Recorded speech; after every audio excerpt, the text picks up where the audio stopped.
Bonjour à tous mes mind people. Bonjour chez vous. J'ai écrit. Moi, j'aime écrire. Bonjour chez vous. Vous allez bien? Ange Prisca Dionzo. Aujourd'hui, il fait chaud. Mercredi 11. Les vidéos, vous avez eu 2 jours là. C'est des vidéos que j'ai enregistrées depuis combien de jours en arrière. Donc, parce que moi, je cours ici, je cherche mon argent. Voilà. Vous courez derrière le mariage. Moi, je cherche l'argent. Parce qu'il y a l'été qui arrive. Il faut que je colle pour amener ma fille dans les vrais coins. Moi-même, j'aime me retrouver dans des coins paradisiaques. Quand vous allez voir aussi les photos, ne dites pas que c'est mamie, c'est l'auto. Dans la vie, là, chacun court derrière ce qu'il arrange. Voilà. Ou vous courez derrière pin et puis faire. Moi, un titre de épouse. Moi, je cours derrière l'argent. C'est pour ça que j'ai enregistré la vidéo.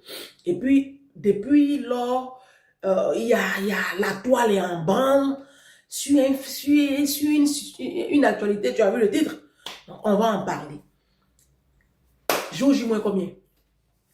On est en juin. Mon anniversaire, c'est le mardi prochain, le 17. À 12h33. Il faut retenir l'heure. L'heure est très importante. Parce que je pouvais naître à 9h. Je pouvais naître à minuit. Mais Dieu dit non. 12h33. Hôpital des Gagnois. En train de pleurer dans l'oreille des gens.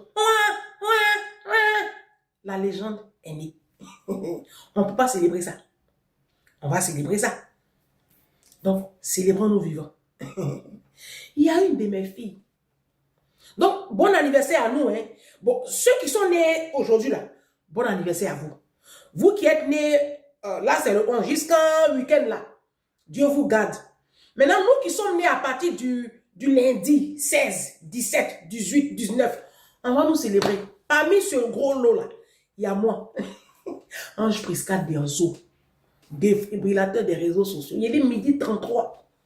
Faut que mon téléphone là, faut que à 12h33, les PayPal là, faut que les PayPal là se bousculent comme ça. Vous avez compris? Il y a une de mes filles, elle m'envoie 10 euros. Moi, je vois 10 euros, c'est avant-hier ou c'est avant-avant-hier, je ne sais plus. Donc, pour moi, c'est pour Opile Sanga. Comme j'ai annoncé mon anniversaire, et puis, il y a, bon, la cagnotte de Opile Sanga, je l'ai fermée, je l'ai bouclée, mais il y a quand même des mind people, quand elles tombent sur les vidéos, elles me font des virements, elles ne me disent pas. La fois dernière, il y a une mind people qui m'a viré 61 euros, 74. Elle dit c'est pour la cagnotte. J'ai dit merci, ça tombait bien. J'ai retiré, j'ai envoyé à Julie, parce que les 2 barils là, que j'ai fait partie des affaires là, des orphelins là, c'est arrivé. Donc, il fallait les payer les transports depuis Abidjan jusqu'à Poro. Donc, j'ai envoyé l'argent à Julie. Donc, ça tombe bien. Je vous ferai même le point définitif de cette cagnotte. Mais la cagnotte a été fermée. Hier, là, il y a une dame, Madame Diallo, qui a appelé Julie. Elle dit, Madame Dionzo, je suis tombée sur la cagnotte, je vais participer. Je lui dis, mais la cagnotte est fermée. Elle dit, non, pardonnez. Elle dit, bon, ce que je vais faire, moi, je ne peux plus toucher à l'argent, puisque officiellement, la cagnotte est fermée. C'est pour ça que j'aime Julie. Julie, là, c'est pour ça que j'aime son affaire. Donc, ce que je vais faire, je vous donne le numéro de Maman Salimata, vous la contactez directement. Voilà, parce que officiellement, la cagnotte est fermée, je n'ai plus le droit de réceptionner quoi que ce soit au nom de l'orphelinat Opile Sanga. Voilà. Donc, merci à Madame Diallo. Est-ce que Madame Diallo, vous pouvez rentrer en contact avec moi pour que je vous remercie de vive voix? Donc, il y a une de mes filles qui m'a envoyé 10 euros. Elle m'envoie 10 euros. Elle dit, non, moi j'ai écrit, parce que quand tu reçois sur PayPal, tu as une partie où tu peux envoyer un message. Donc, j'ai envoyé un message. Ma fille, ma chérie, c'est pour Opile Sanga, c'est pour qui les 10 euros? Voilà comment j'ai répondu. C'est pour qui les 10 euros? Parce que je ne vais pas prendre rien des orphelins. Moi, je suis de lutter avec mes péchés ici. Je n'ai pas encore fini. Je n'ai pas encore fini. On dit j'allais à l'enfer parce que j'ai pris 8 euros de ma maman sur sa table. Parce que je ne lui ai pas dit c'est du vol. Tout ça, je suis en train de lutter avec ça. Je n'ai pas allé prendre l'argent des orphelins. Orphelins, son argent. La Bible dit que leurs anges discutent continuellement avec Dieu. Moi, je vais prendre leurs orphelins. Alors que Deutéronome 27, je ne sais pas, c'est lui, me dit, maudit soit celui qui porte atteinte aux droits de la veuve et de l'orphelin. Je connais la parole. Il y a un pain, il y a un buffet, et puis ma vie sera mélangée, la vie de ma fille sera mélangée, et puis j'ai accusé les sorciers. Voici les mains de l'apôtre Paul. Donc, j'ai demandé, c'est légitime. Comme c'est mon PayPal, j'ai pris pour faire la cagnotte. Elle a envoyé un message. J'ai dit, c'est pour qui? Il faut m'envoyer ça sur WhatsApp. Non, je lui ai laissé mon numéro. Elle m'envoie un message sur WhatsApp. Maman Ange, c'est pour ton anniversaire. Et puis, elle a mis émoticône. Je n'ai pas beaucoup. Oh. J'ai dit, hé, ma fille. Toi, tu penses avoir affaire à qui comme ça? Moi, je ne suis pas vos sauvages là qui ne considèrent pas les efforts des gens. Hein. 10 euros là. Demandez aux milliardaires là, la valeur de 10 euros ou de 10 dollars. Ils vont vous dire. Ma fille, 10 euros, ça fait 1 heure de ménage. Ça veut dire que tu vas transpirer dans la maison des Blancs. Là. Pour 10 euros. Il y en a même ici en France là, qui prennent transport en commun pour aller faire 1 heure de ménage et puis revenir à cause de 10 euros. 10 euros, c'est énorme, mon enfant. C'est énorme. La Bible dit, ne méprisez pas les faibles en commencement.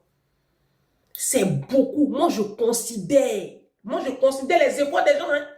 Donc, audio, je t'ai envoyé là, mon enfant, tu as écouté. Et je le pense, l'audio que je t'ai envoyé. Et je t'ai béni.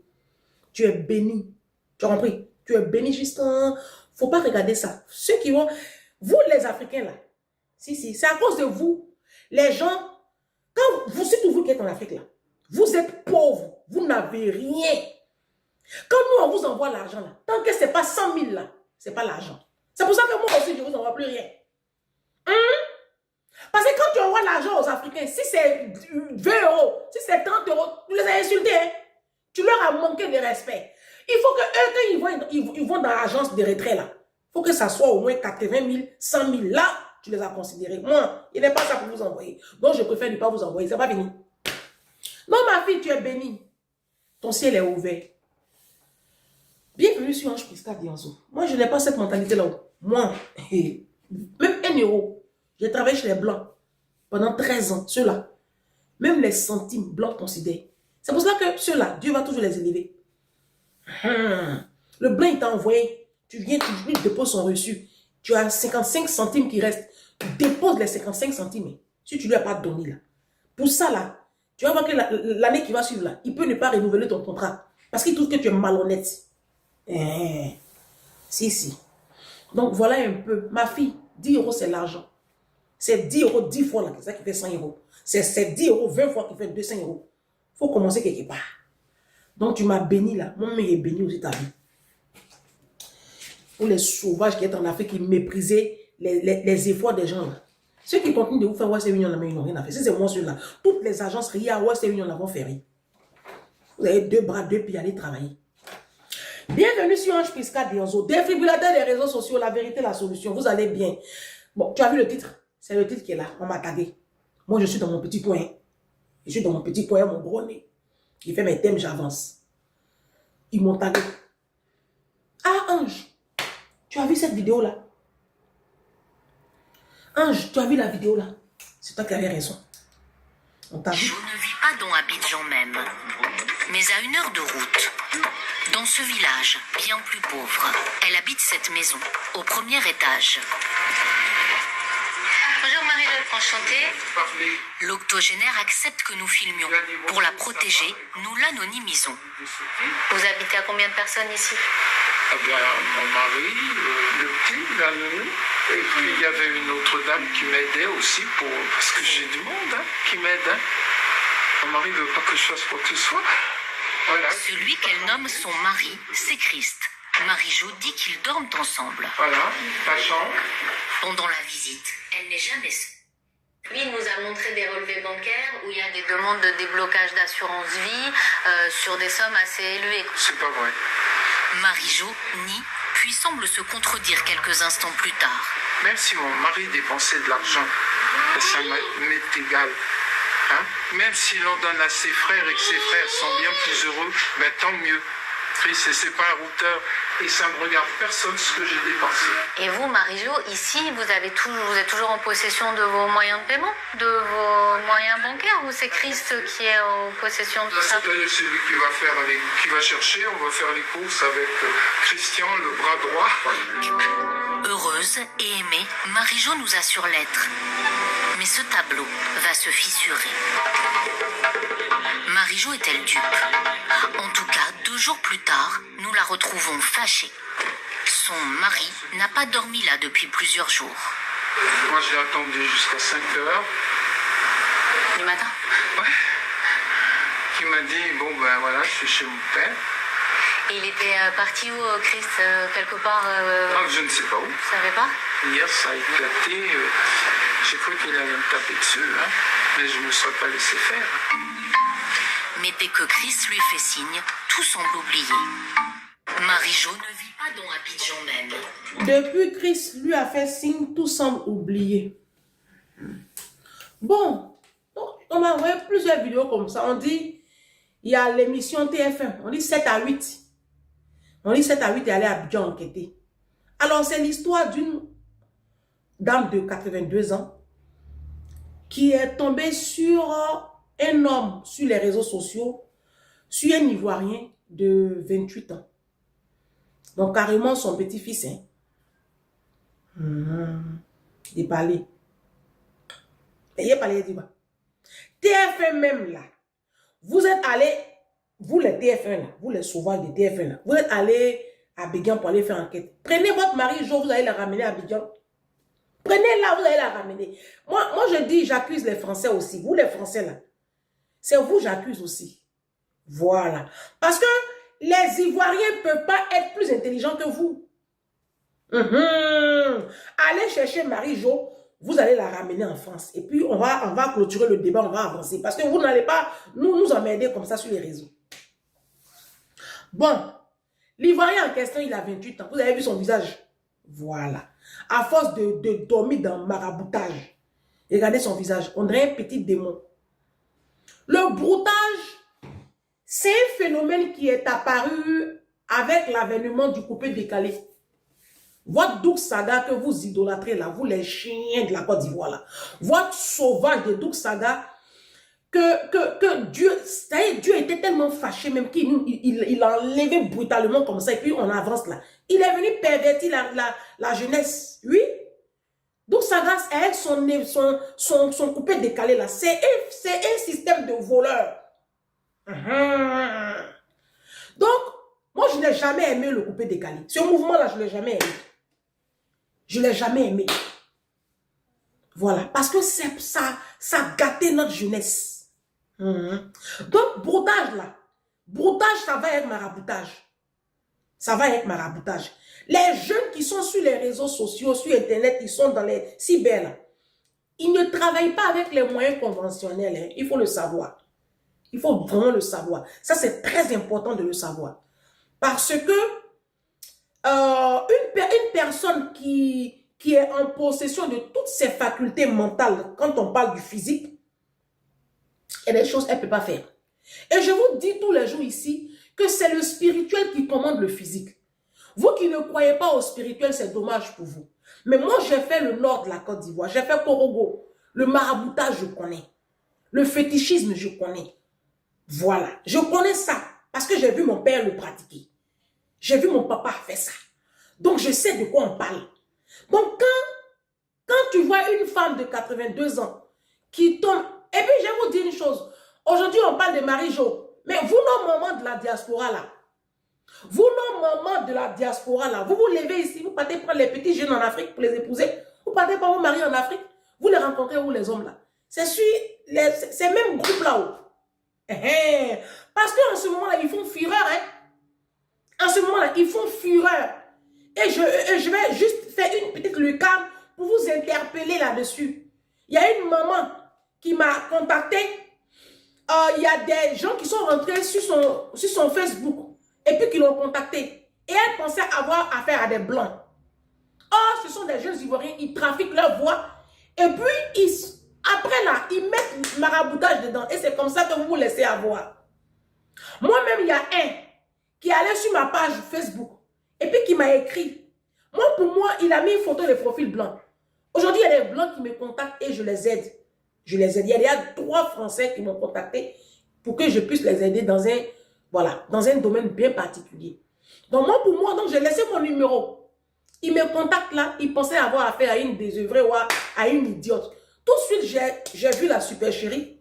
Que oui, je veux de toi. Et puis, tu sens qu'il parle une force là. J'ai senti l'accent ivoirien. Je lui ai dit, mets ta caméra. Je vais te voir. Pour rigoler un peu, il dit, mets ta caméra. Il dit, ah, je sors de la douche là, je reviens. 20 minutes après, il vient là, il met je sens que c'est une vidéo qui est un peu... Il dit, tu me vois? Il dit, je te vois où? Tu es un arnaqueur, tu es un menteur. Et puis je lui ai envoyé, il dit, fais attention à toi, hein. C'est pas tout le monde s'amuse sur les réseaux sociaux. Et il n'a pas répondu jusqu'à aujourd'hui. Donc faites beaucoup attention. Quand il rentre en contact avec vous comme ça sur Internet, après, c'est maraboutage qui prend le relais. Et après, tu n'es plus maître de toi-même. Donc Marie-Jo là, c'est exactement ça. Mais le problème, il est plus profond. Je viens sur la Côte d'Ivoire. Hein. Parce que vous, les Ivoiriens, il n'y a pas quelque chose qui va m'étonner encore des Ivoiriens. Regardez comment on s'affiche même dans le milieu. Non. La Côte d'Ivoire, vraiment, c'est honteux, quoi. La Côte d'Ivoire est tombée trop bas. La Côte d'Ivoire est tombée trop bas. Ça veut dire que quand... Seigneur, la vidéo, là, c'est pas ce que je vais dire. La Marie-Jo, là, son fils, je l'ai écouté juste quelques secondes parce que je n'ai pas le temps de regarder ces conneries-là. Je l'ai écouté quelques secondes. Mais son fils, lui, ce qui l'intéresse, c'est son héritage. Hein. C'est l'héritage de sa mère qui est en train de partir en fumée, là. C'est ça qui l'intéresse. C'est pas tellement sa maman, hein. Il s'en fiche. Hein. Quand j'ai vu son parler, lui, sa préoccupation, c'est l'argent. C'est l'argent. Mais la mamie, là, 82 ans, là, qu'est-ce qu'elle fait sur Internet?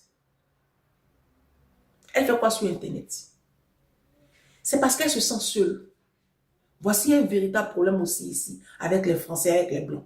Les Blancs ont fait des enfants, mais après, ils se sentent seuls. Parce que les enfants, là, les abandonnent.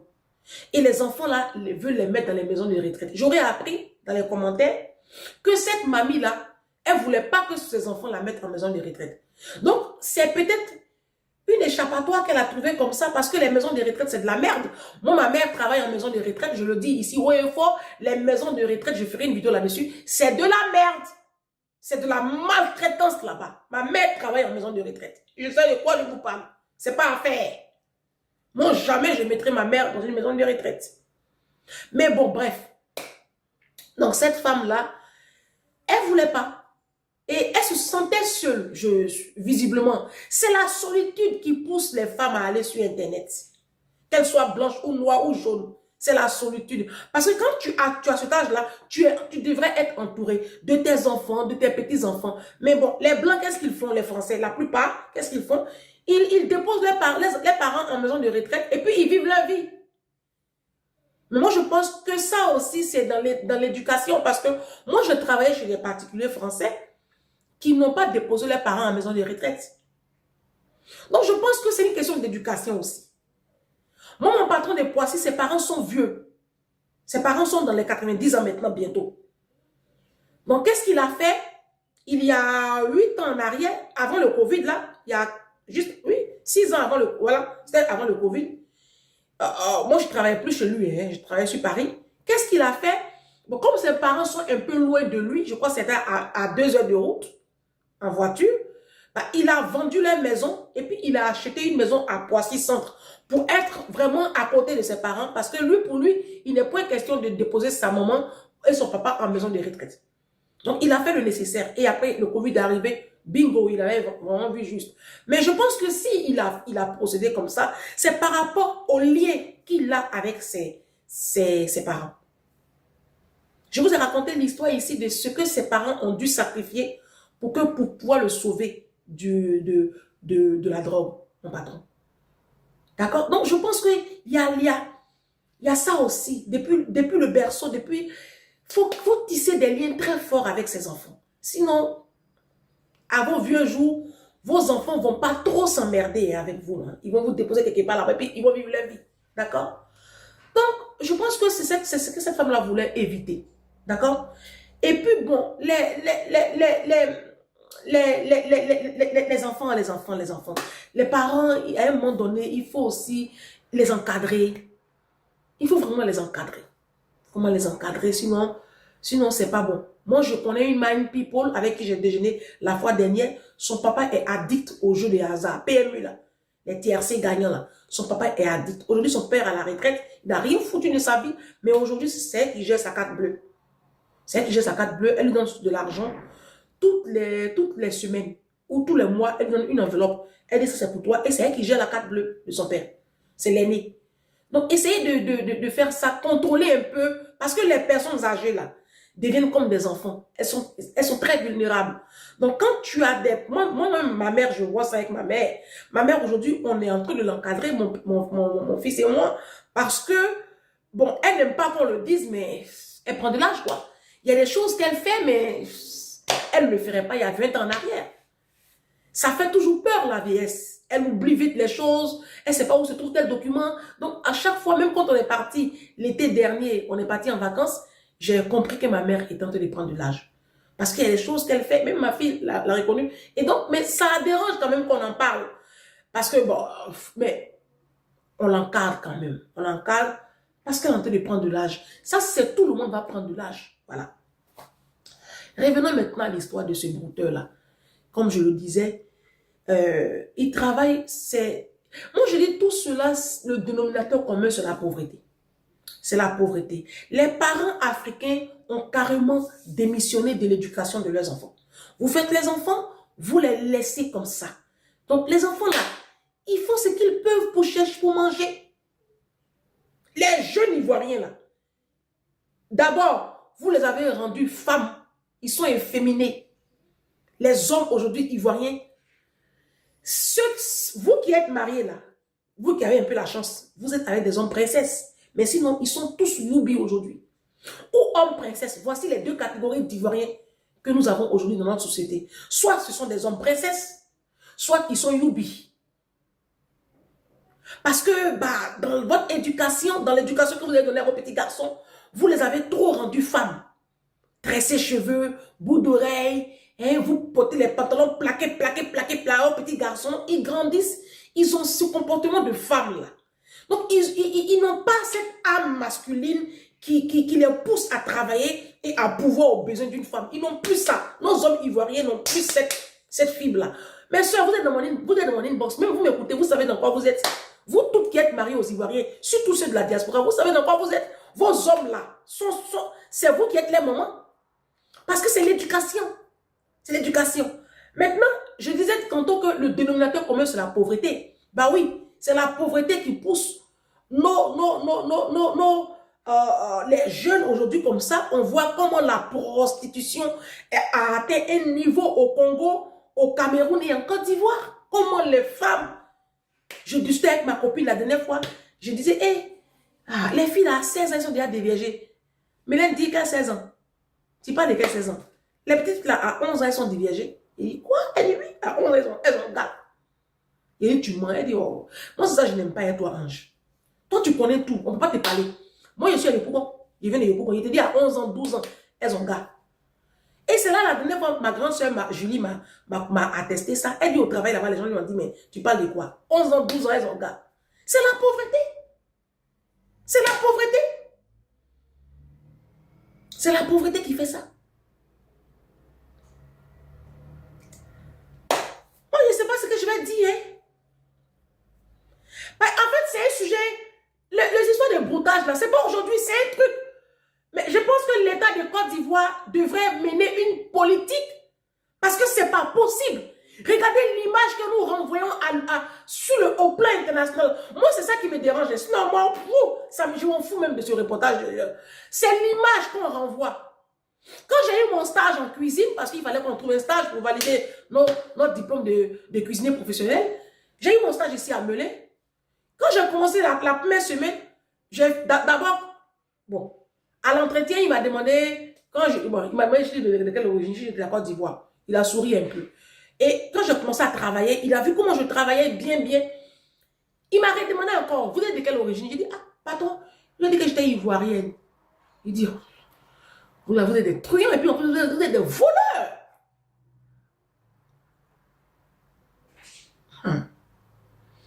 Et je vais vous dire une chose que je ne vous ai jamais dit ici. Quand j'ai fini mon stage, j'avais 3 stages que je faisais au restaurant Le Maryland, juste ici à Melun. Le restaurant Le Maryland, un très bon restaurant, propre, juste derrière la cathédrale de Melun. Quand j'ai fini mon stage là, le monsieur il m'a donné une enveloppe de 100 000 et puis sa femme a fait la rentrée de ma fille. Quand j'ai expliqué ça à ma directrice des études à l'école, sur le campus, Il dit, c'est la première fois. Et il m'a dit, il dit, vous êtes extraordinaire parce que au début, quand j'ai su que vous étiez ivoirienne, j'avais du mal, mais croyez-moi, il y a des caméras, hein, on vous surveillait, hein, parce que vous êtes des voleurs, les Ivoiriens. Il dit, je vous ai jamais dit ça parce que ça me fait mal, en fait, d'en parler comme ça. Ça me fait super mal. Ça me fait super mal. Quand il m'a dit ça, je dis, est-ce que j'en parle sur les réseaux? Il dit qu'il avait reçu comme ça une stagiaire. Non, un stagiaire, pas j'ai menti. Un stagiaire pour la cuisine. Les boîtes de gants, les sous-palais, ils volent tout. Ils volaient tout. Les bouteilles de jus là, ils volaient tout. Donc moi, j'étais surveillée. Il m'a dit ça. C'est l'étiquette qu'on a. Les Ivoiriens sont reconnus comme des voleurs en bande organisée. Tomber des camions là, qui fait ça? C'est les Ivoiriens. Vous qui payez les sacs à main, vous mes soeurs qui faites garde d'enfants, qui êtes dans les parcs et puis qui payez les trucs au noir là. Vous-même mes soeurs qui payez les trucs au black là. Vous savez très bien que c'est des objets volés. Donc, en fait, c'est vous qui alimentez ce trafic là. Donc, vous êtes aussi des voleurs. Donc, affaire de broutage là, c'est du vol en bande organisée. C'est du vol. Aujourd'hui, la Côte d'Ivoire est fichée. Je vous dis, la Côte d'Ivoire est fichée. La GAFI est en Côte d'Ivoire. Interpol est en Côte d'Ivoire. Les Ivoiriens sont des voleurs. Du président jusqu'au gardien d'immeuble. Tout le monde vole en Côte d'Ivoire. Donc, ce jeune homme-là, quand on nous montre de 28 ans là, lui, ce n'est que un maillon faible dans cet engrenage-là. Parce qu'il est du chef de l'État. Depuis Houphouët-Boigny jusqu'à aujourd'hui. C'est des voleurs, policiers voleurs, enseignants voleurs, médecins voleurs. Tout le monde vole en Côte d'Ivoire. Même nouveau-nés volent. On vole les enfants, trafic d'organes, vol d'enfants. Tout le monde vole en Côte d'Ivoire. Si tu ne voles pas en Côte d'Ivoire, on te casse. Commissaire voleur, douanier, tout le monde vole. À 99%. Les Ivoiriens ne sont pas honnêtes. L'honnêteté ne fait pas partie de l'éducation de l'Ivoirien. Donc, moi, je ne sais pas pourquoi vous êtes là sur les réseaux sociaux en train de faire hypocrisie. Qu'est-ce qui vous choque? Ah, mais c'est parce qu'il a 28 ans. Il allait faire maraboutage. Il a fait maraboutage. Il a fait médicaments. Il a endoctriné la vieille femme là. Et puis, il est en train de lui soutirer tous ses sous. C'est ça qui vous choque. Votre ministre qui offre Range Rover au Cadi Touré là, ça vous choque pas? Ça vous choque pas? Les hôpitaux qui n'ont pas de plateau technique et puis nos médecins qui font n'importe quoi. Dès qu'on parle, non, ton nom est le procureur. Ça vous choque pas? Trafic d'organes, les enfants qui disparaissent en Côte d'Ivoire parce qu'il y a élection. Je ferai une vidéo là-dessus justement. Ça ne vous choque pas? Les enlèvements des enfants là. C'est la Côte d'Ivoire aujourd'hui. Moi, je ne sais pas. Vous qui êtes avec les Ivoiriens là, je ne sais pas comment vous faites. Et moi, je le dis ici à tous mes mind people qui sont ici à la diaspora. Je leur dis à tout le temps. Je dis quand un homme ivoirien te drague, il faut fuir. Vous qui êtes, vous mes jeunes soeurs, vous mes soeurs qui êtes en Afrique, je vous le dis. Je dis quand un homme ivoirien te contacte depuis la diaspora, il ne faut pas te mettre dedans dans cette relation. Ce sont des truands, les Ivoiriens. Les Ivoiriens sont des malhonnêtes, ils sont des truands. Là, c'est l'été. Vous allez voir en vacances, les benguistes. C'est le thème de la vidéo de demain. L'Ivoirien, c'est ça. L'Ivoirien, c'est ça. La médiocrité dans toute sa splendeur. Vous faites des enfants, vous ne pouvez rien créer dans leur vie. Bah, c'est qu'ils vont faire. Même, il y a plein de jeunes Ivoiriens, comment ils ont atteint le territoire européen? C'est en faisant les micmacs, et puis ils tombent sur des vieilles femmes blanches, ils les épousent. Dès qu'ils arrivent à la diaspora, ils cassent le mariage, et puis ils se... Parce que il n'y a rien à faire en Côte d'Ivoire. Voilà, on a un petit noyau là, le RHDP, qui se partage les richesses du pays. Et puis la population est en souffrance et à l'agonie. Donc, chacun cherche ce qu'il peut faire pour manger, pour nourrir sa famille, je ne sais pas moi, pour se soigner. Donc, les gens travaillent avec l'occultisme, avec, je sais pas, avec ce qu'ils ont pour se sortir de la précarité. Moi, je n'accuse même pas cet enfant. J'accuse et le système, j'accuse l'État ivoirien, j'accuse les parents. Les parents ont démissionné. Le système est caduque.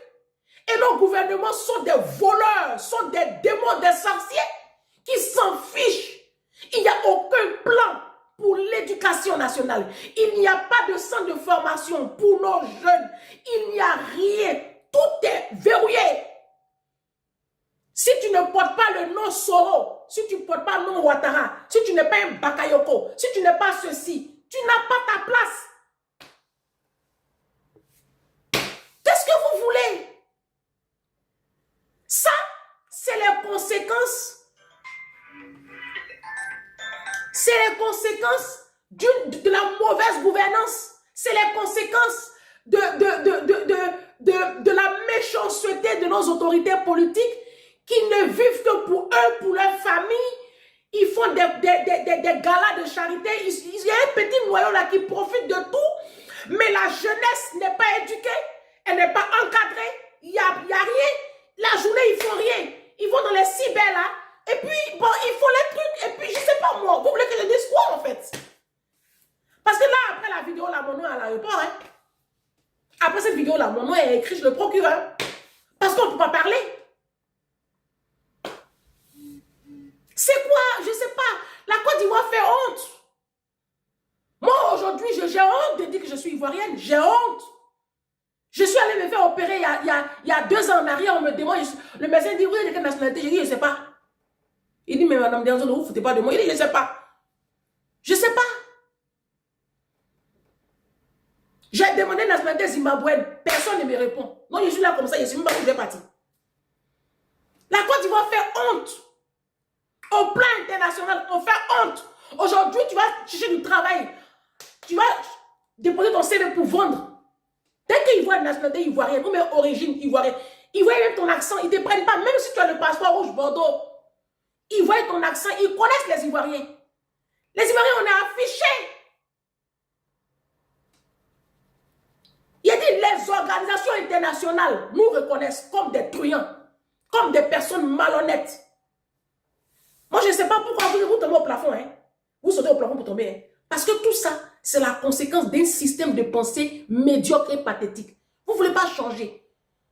Vous ne voulez pas changer votre mentalité. Tout le monde vole. Les Ivoiriens sont des voleurs. Il a dit du président jusqu'au gardien d'immeuble. Tout le monde est malhonnête. C'est pour l'enfant là, vous sautez au plafond pour tomber. On a demain.